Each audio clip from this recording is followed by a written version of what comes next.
G'day, Andy from Single Malt. I'm going to tell you a story today. I was in Scotland, up in Speyside, and I was having a drink in a pub, and I sort of got chatting to one of the locals there, and I said to him, "Can you tell me what your favourite single malt whiskey is?" And he said, "Knockando." Oh, okay. Knockando. Alright, well, can't tell me. Look, I want to try some whiskies while I'm here in Scotland, so I want to get started. Can you tell me which is the nearest distillery? And he said, "Knockando." Well, I've got so much for Highland hospitality. You can tell I'm in Speyside now. But little did I know, it was actually making a recommendation of this little lady, Knockando. Who would imagine that little black hill would translate so perfectly into English to Knockando? Anyway, it's the whiskey that we're going to be trying today. So, without further ado, I'm going to tell you a little bit about it and crack the cork. In 1898, a bloke by the name of John Tyler started a legal still using the Cardnark Spring on the Little Black Hill. It operated for a little while before it was transferred or sold to the people who make Gilbey's Gin. J&B is the name of that company. Anyway, they make a whiskey called J&B Rare, which you may or may not be familiar with because it's only a blend. But J&B Rare was the favourite tipple of one Patrick Bateman, who you may remember from the American Psycho book and movie.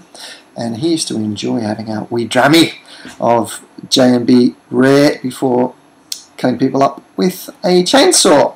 So I'm not going to go into the details of that, but I am going to tell you that this is a vintage whiskey. People from Knockando insist on vintage whiskies because they traditionally only harvest barley once a year in the autumn, and you'd utilise what was left over from making your haggis, etc., to make your whiskey.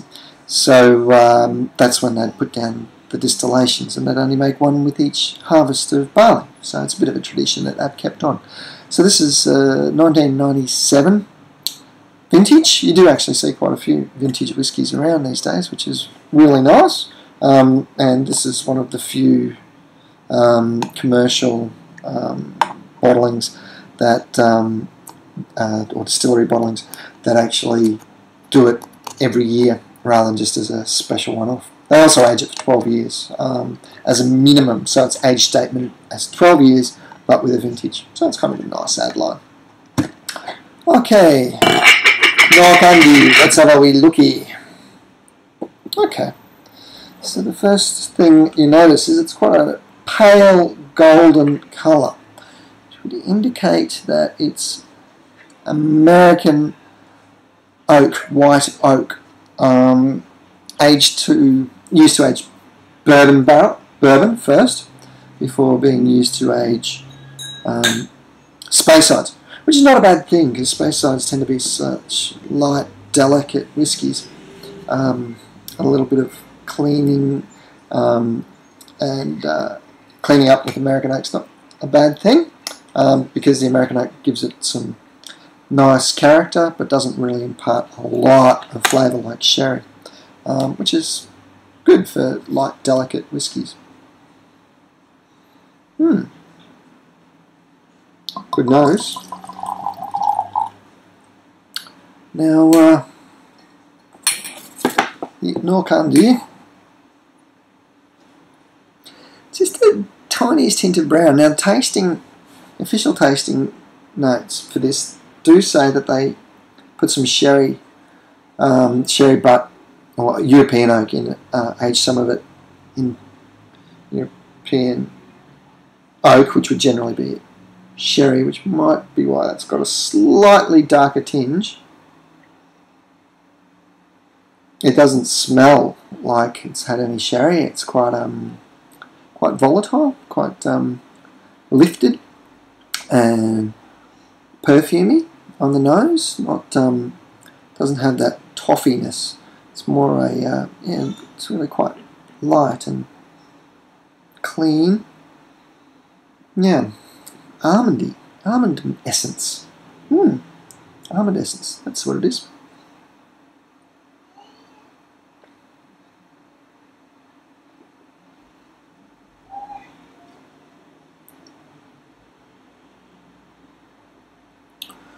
Well, so much for being light. Ooh,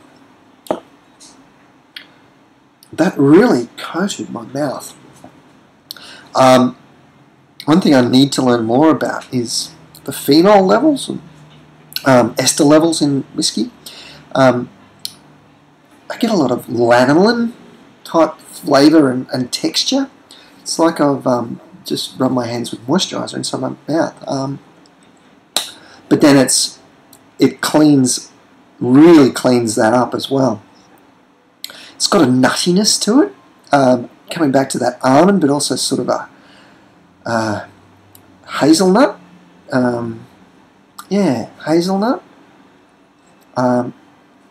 Just the slightest, not in a bad way, but the slightest bit of bitterness in it as well. A little bit like that hazelnut kind of bitterness sometimes you get. It's a very masculine whiskey. While I'd think it was a very light, feminine whiskey, it's not at all. It's really quite intense and full. Doesn't really stay. There's light flavours. Like I can still taste that almond. Right, so the flavour's still here. I'm not saying it's a short whiskey. The flavour resonates, but it's not in the palate. The flavour's not there for a long time. You get punch, punch, punch, and then you get the aftertaste coming up. That's what I'm trying to say.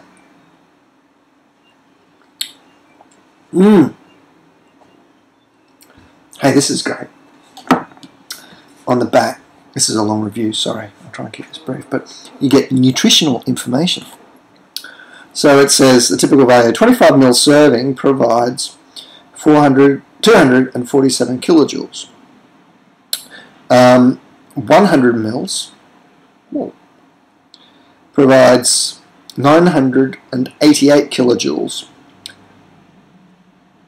300 mils provides 2,792 kilojoules and a stonking hangover. So don't drink half the bottle in one sitting. But enjoy it responsibly, because you will enjoy it. It's really nice, actually. I'm going to sit on this one for the rest of the evening. Ciao.